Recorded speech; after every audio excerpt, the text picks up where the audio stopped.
Sekarang kita akan menerangkan cara pengajarannya yang supaya efektif dan maksimal. Saya yakin cara-cara ini itu hampir sama dengan metode-metode yang lain ya. Nah, jadi kalau sudah pernah memakai metode yang lain bisa paham, itu sudah hampir sama ya. Mengajarkan Yambu'a dalam RTQ, ini singkatan dari Raudhah Tarbiyatil Quran, yang artinya sama dengan TPQ, Taman Pendidikan Al-Quran, cuma bahasa Arab gitu aja. Raudhah Tarbiyatil Quran. Ini supaya efektif, supaya maksimal hasilnya bisa baik dan cepat, rombongan belajar harus diperhatikan. Untuk juz pemula ini aslinya untuk para anak-anak yang relatif kecil, seumur PAUD ya. Nah, ini kalau memang yang diajarkan masih relatif kecil ini harusnya rombongan belajarnya 10 anak, 10 santri. Tapi kadang-kadang pemula ini dipakai untuk walaupun umurnya besar, tapi kalau permulaan pakai inilah. Kalau itu ya boleh lebih dari itu. Kemudian juz 1, juz 2 maksimalnya 15 anak. Mestinya kalau lebih sedikit ya lebih baik ya. Tapi ini paling tidak maksimalnya. Kemudian juz 3 sampai juz 7 bisa sampai 20 anak. Ini kalau ingin supaya hasilnya efektif dan maksimal. Cuma memang banyak kendala. Kadang kendala kekurangan guru, gurunya kurang, diropel-ropel ya. Atau kekurangan tempat, tempatnya tidak mencukupi ya. Jadikan satu muridnya ya. Atau kekurangan muridnya hanya sedikit-sedikit ya. Ada juz 1, juz 2, juz 3, jadikan satu. Nah, ini yang menjadikan tidak efektif ya. Jadi satu rombongan itu harus satu juz 1, juz 1 semua, juz 2, juz 2 semua, dan seterusnya. Itu yang menjadikan efektif. Nah, kita mengajar setiap hari itu minimal 1 jam atau setiap hari 1 jam ya. Lebih baik diberi tambahan, entah itu 10 menit, 15 menit atau sampai setengah jam, ya lebih baik, waktunya lebih banyak. Tapi paling tidak 1 jam setiap hari, itu jangan dikurangi ya. Nah ini kalau di sana itu guru-gurunya itu istiqomah. Sayang istiqomahnya itu istiqomah telatnya ya. Itu di sana, enggak di sini, enggak tahu saya ya. Nah ini yang kadang-kadang tidak dirasa. Saya masuk terus tapi hasilnya kok enggak maksimal ya, karena istiqomah telatnya tadi. Sudah kita gambarkan, umpama setiap hari 10 menit saja telatnya ya. 1 pekan sudah 1 jam, berarti sama dengan libur 1 hari ya. Nah, tinggal ngalihkan ya. Itu kalau 10 menit. Nah, nanti kalau telatnya sampai 1/4 jam sampai setengah jam ya berbahaya lagi ya. Maka disiplin waktu ini yang sangat-sangat penting ya.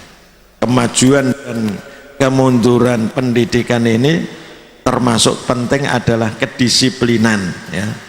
Disiplin waktu, disiplin mengajar, ini yang akan menjadikan maju dan mundurnya pendidikan ya. Karena memang pendidikan ini membutuhkan waktu. Kalau waktunya kurang ya akan mundur. 1 jam ini dibagi menjadi 3 bagian.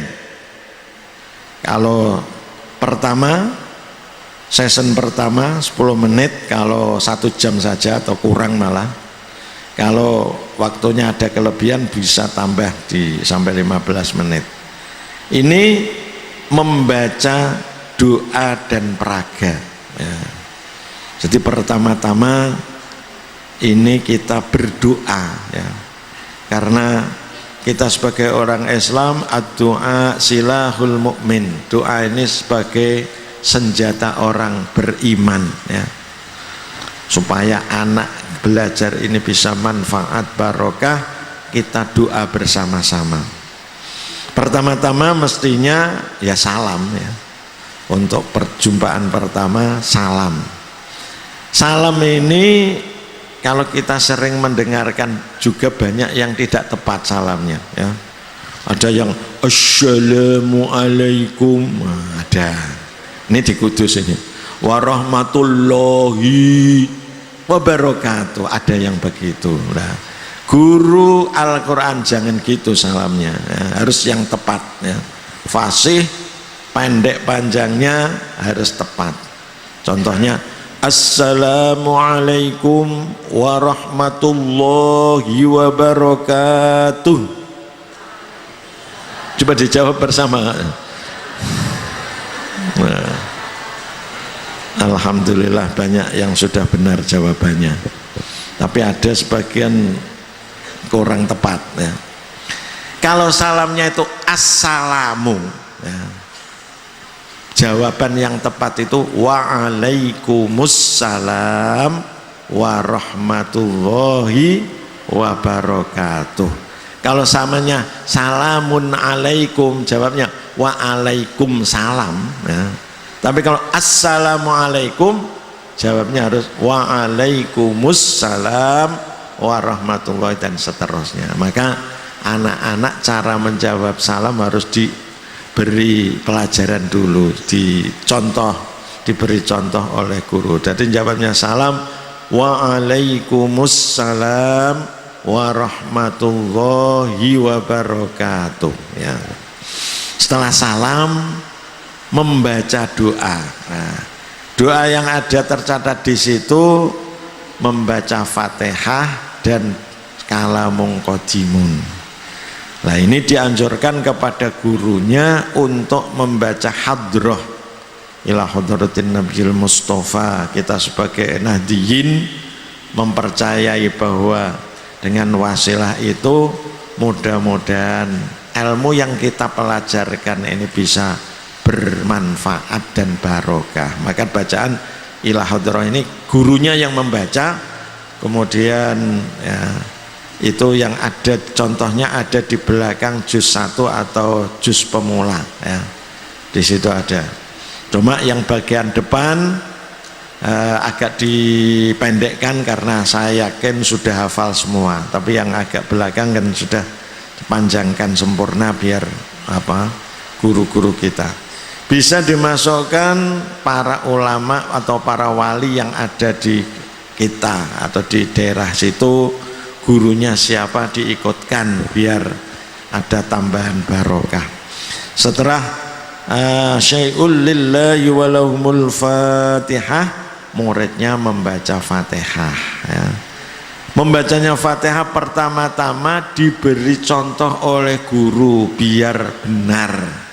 Nanti kalau tidak dicontohkan ya jadinya membaca bismillahi gitu ya. Harus yang benar. A'udzubillahi minasyaitonirrajim. Bismillahirrahmanirrahim. Diconti apa? Pandu dulu satu persatu ya. Setelah nanti beberapa hari anak sudah bisa membaca baik, disuruh baca sendiri. Kemudian setelah Fatihah doanya terserah, pakai kalamun boleh, yang lain boleh, ditambah boleh, dikurangi boleh juga boleh. Yang penting pokoknya berdoa ya.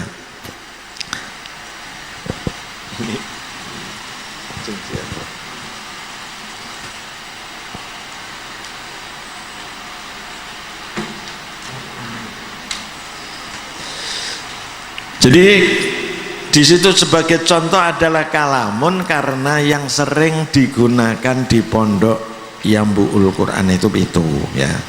Jadi kalau Bapak Ibu punya doa yang mustajab lagi ya enggak apa-apa, boleh ditambahkan atau boleh dipakai itu.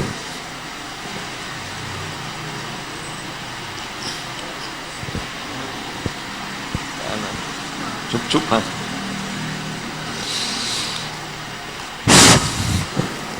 Setelah baca doa, yaitu baca praga. Praga itu merupakan ringkasan dari yang ada di kitab. Jadi kalau anak bisa membaca praga, berarti insya Allah akan bisa membaca yang ada di kitab, ya. Nah, praga ini sebaiknya seharusnya dibaca setiap hari khatam, ya. Paling tidak 2 hari. Karena apa? Supaya anak ini cepat bisa. Karena memori anak itu sangat kuat. Apa yang sering didengar, sering dibaca, sering dilihat, itu akan cepat hafal, ya. Maka kalau yang sering didengarkan itu nyanyian, ya akan bisa nyanyi. Kalau yang didengarkan selawatan, bisa cepat hafal selawatan, ya. Kalau iklan, ya iklan yang dihafalkan. Kadang-kadang ibunya belum hafal, anaknya sudah bisa, tapi kadang-kadang bacaannya masih lucu, ya. Tapi kan bisa hafal. Itu untuk apa? Supaya mempercepat ini kita adakan begitu, ya. Nah, ini saya berikan contohnya praga, ya.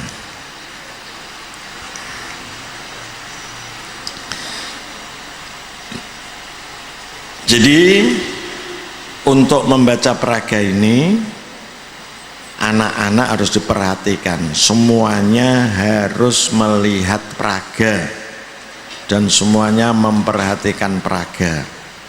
Kemudian ditunjukkan, ini namanya A. Nah, bacaannya harus pendek, keras, ya, pendek dan keras. Jangan, tidak usah dihija, langsung A, ba, ta. Nah, jangan memanjang, ya. Ini sering dibaca panjang. Ada yang membaca A, itu namanya panjang, ya. Harus A, ba, ta. Nah, baik itu dengan artinya pelan-pelan, artinya dibaca dengan pelan maupun dengan cepat, ya. Tapi jangan terlalu pelan dan jangan terlalu cepat, ya. Tidak boleh apa tak? Tidak boleh, harus agak yang tartil. Atau terlalu pelan, A, ba, ta, artinya ada jedanya, itu terlalu pelan, tidak boleh, ya. Ini untuk membiasakan anak biar terbiasa bacaannya itu tidak terlalu pelan dan tidak terlalu cepat, ya. Jadi kalau umpamanya pelannya A, ba, ta, ya bisa boleh, ya. Cuma memang membacanya ini harus ditekankan supaya keras dan pendek-pendek. A, ba, ta. Nah, ditunjukkan ini A, ini ba, ini ta, kemudian bolak-balik diulang-ulang. Nah, dengan itu akan bisa masuk dalam memorinya anak, ya. Yang penting gurunya yang mengajar ini makhrajnya harus yang tepat, yang fasih, ya. Permulaan mengajar atau pemula atau pertama-tama yang mengajar ini harusnya gurunya yang fasih, ya. Nah, ini kadang-kadang yang sering itu juz 1 atau pemula itu disuruh memegang guru baru, ya. Guru baru ini kadang-kadang makhrajnya masih belum benar, padahal ini menjadi fondasi bagi anak. Kalau guru pertama ini makhrajnya salah, ya anak akan ngopi kesalahannya, ya. Maka jangan sampai guru yang pertama itu atau juz-juz awal ini dipegang oleh guru yang belum fasih. Yang penting fasihnya, supaya setiap huruf ini diucapkan dengan benar, ya. Nanti setelah pokok pelajaran dibaca oleh guru, jadi ini dibaca guru, a, ba, ta ditirukan ya. Ini yang pokok pelajaran. Untuk yang bawahnya, ini kalau anak sudah bisa membaca sendiri, biar dibaca sendiri, guru tinggal nunjuk saja. Dan jangan dibaca berurutan. Jangan a, ba, ta. Nanti anak sudah hafal. Beberapa hari kan sudah hafal. Kalau hafal tidak mau memperhatikan, lah maka harus diloncat-loncat. A, kemudian di ataba, aaba, diloncat-loncat. Ya. Kemudian ini masih satu halaman di peraga. Nah, nanti supaya waktunya tidak banyak, ya setiap halaman tidak usah dibaca semua ya. Pokoknya mewakili dari halaman itu entah 5 atau 7 nanti dibalik. Nah, gitu. Nanti kalau sudah bisa baca cepat ya, kalau waktunya cukup ya baca semua tidak apa-apa. Kemudian yang bagian bawah yang tidak ada harokatnya, ini pelajaran tambahan yang berupa nama-nama huruf.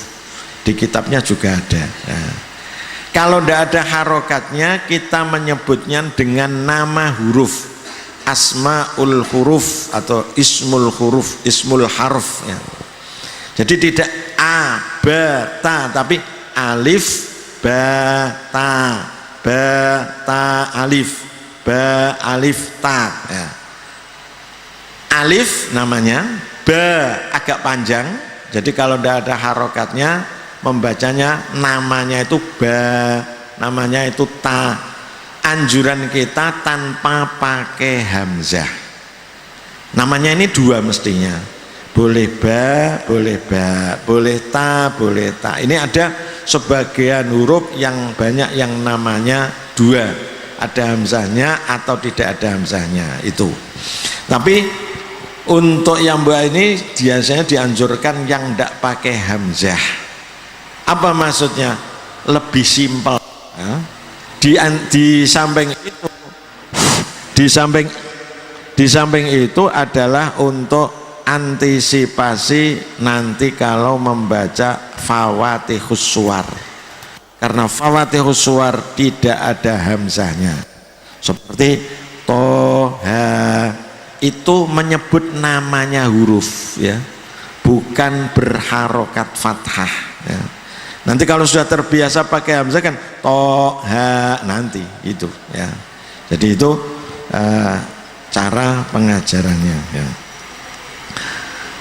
Ini cara membaca peraga. Jadi kalau bisa peraga itu setiap hari khatam atau paling 2 hari, karena sering dibacanya inilah maka akan cepat bisa ya.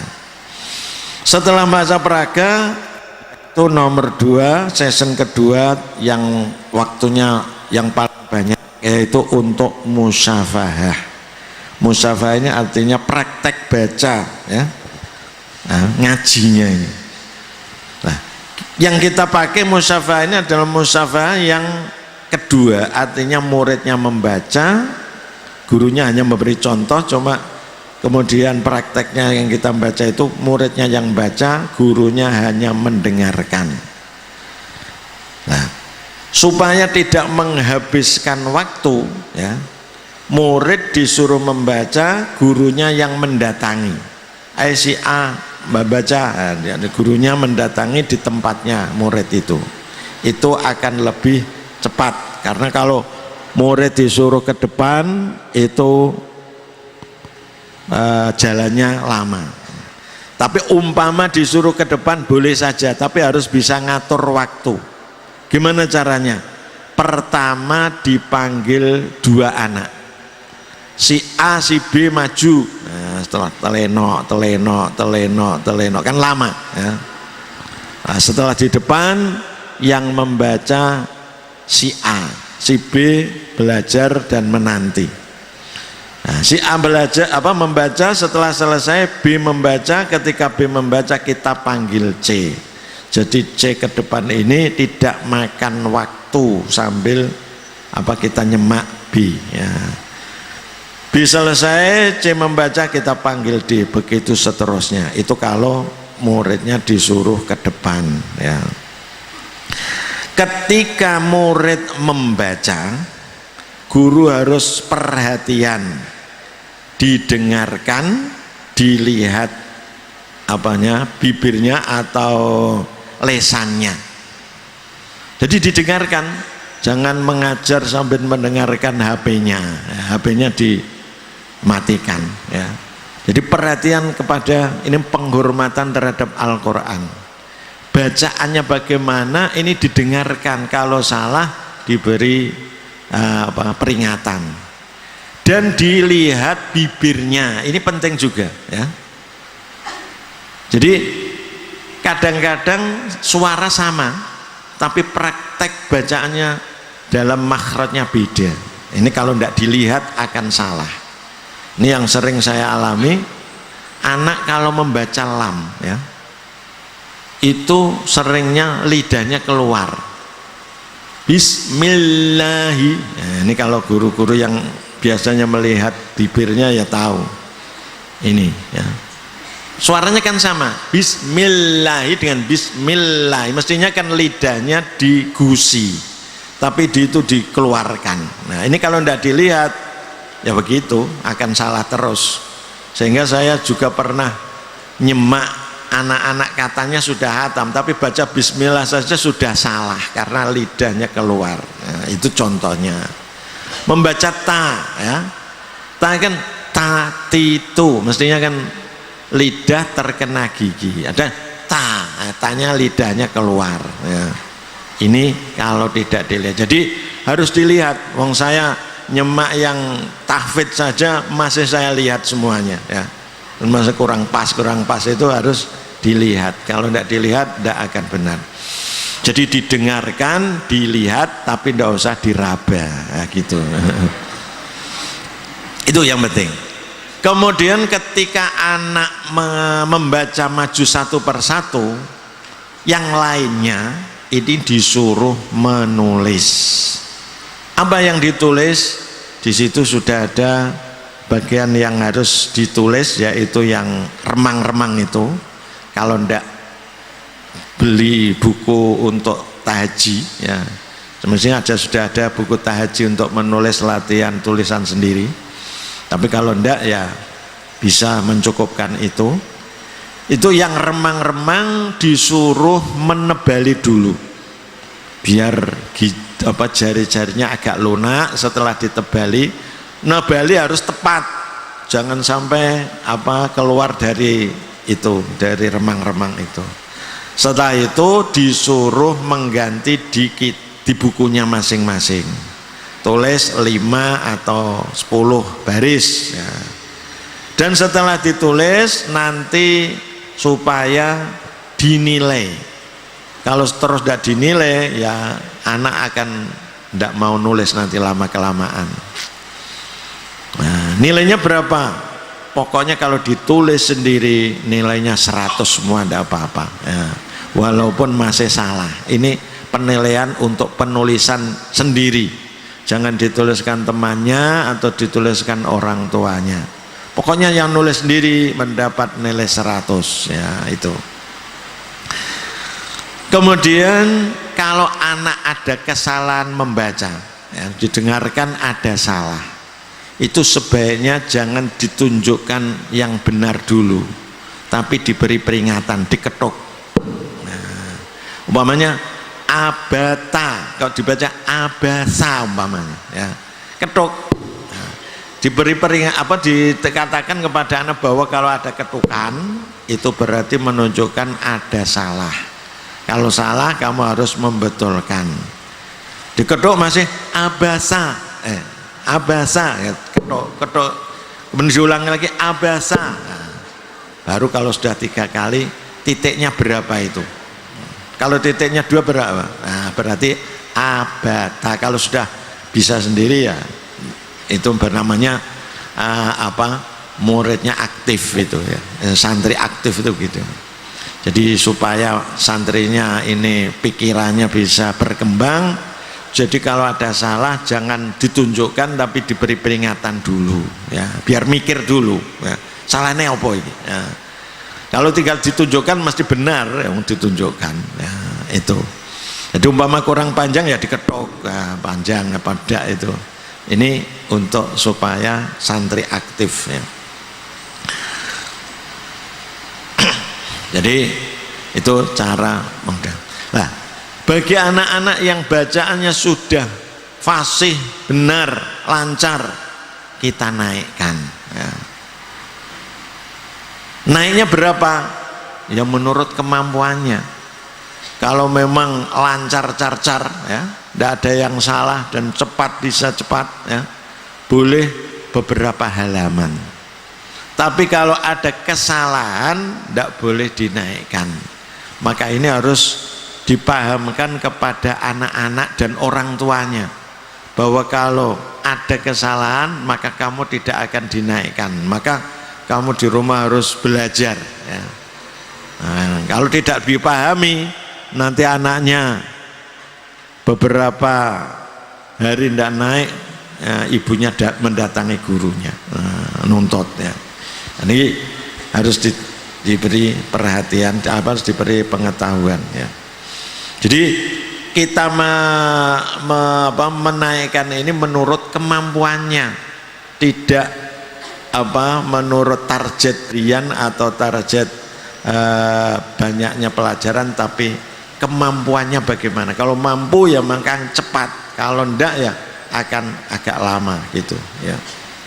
Nah, kalau ada buku prestasi ya nanti dicatat di buku prestasi halaman ini tanggal ini sudah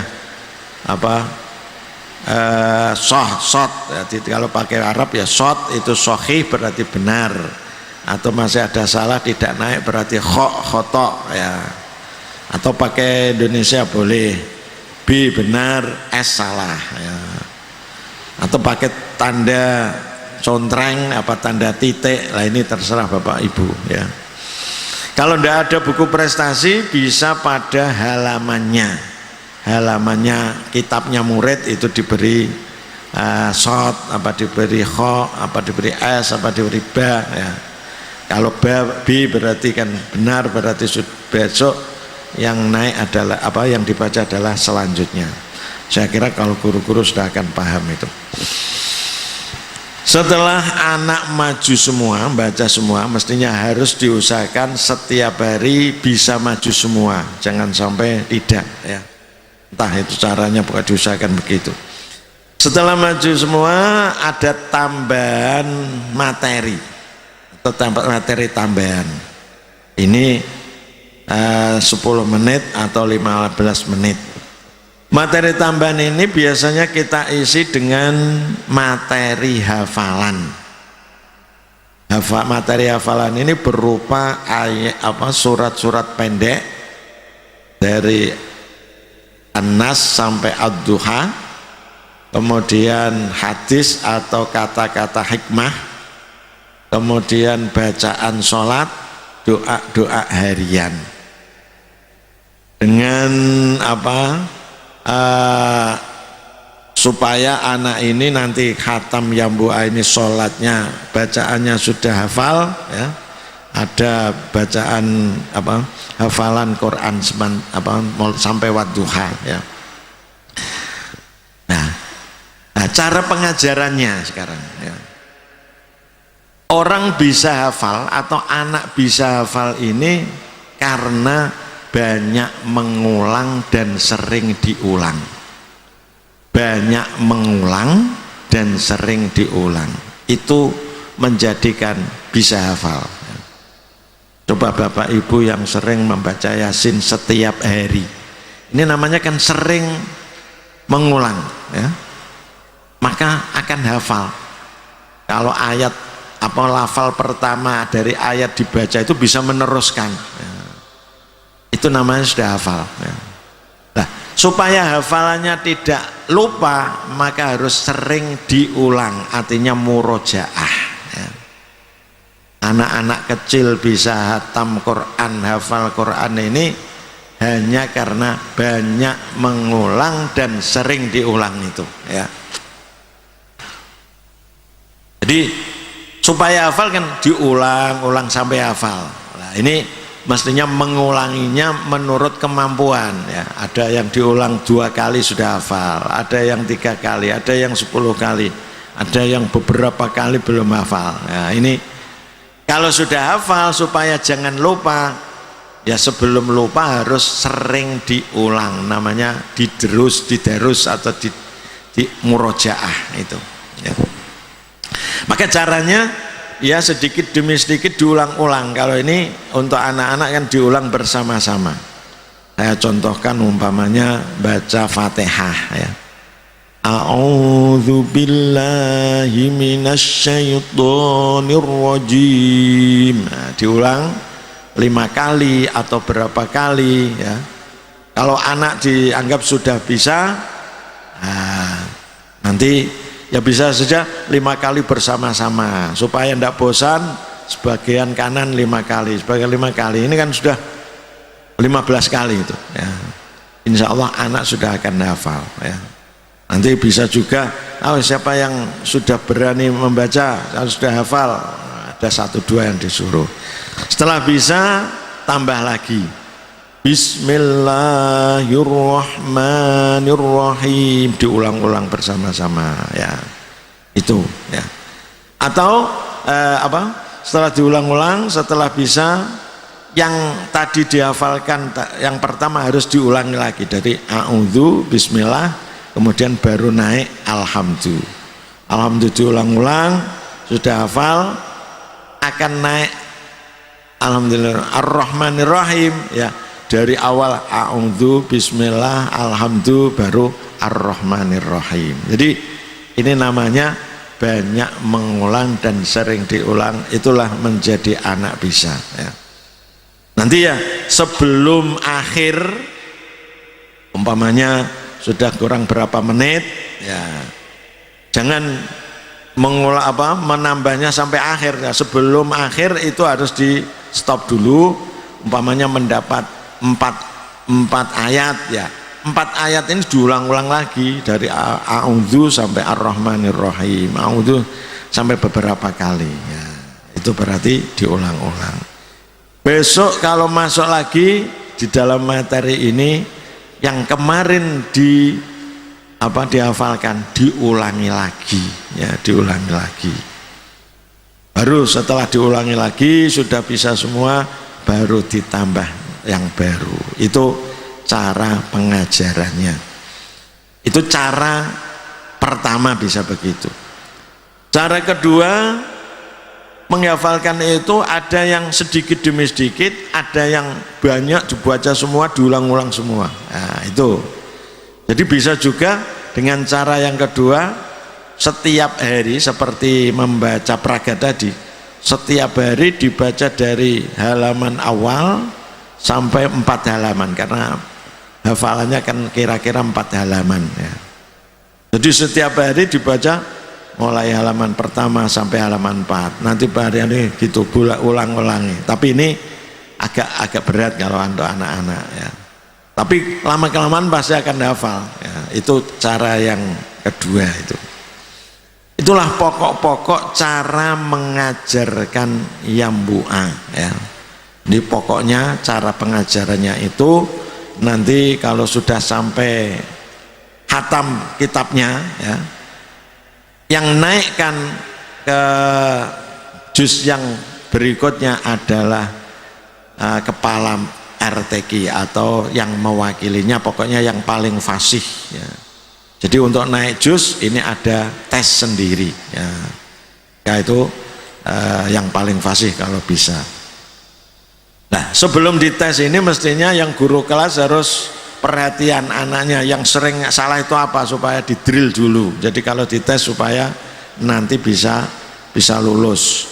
Kalau ternyata dites masih ada catatan-catatan, ya diulangkan, dikembalikan. Oh ini hurufnya ada yang salah, ini yang sering salah, atau kurang dengung atau kurang apa, kembalikan lagi, nanti beberapa hari dites lagi, kalau sudah baik bisa dinaikkan. Itulah cara-cara untuk pengajaran yang buat secara global ya.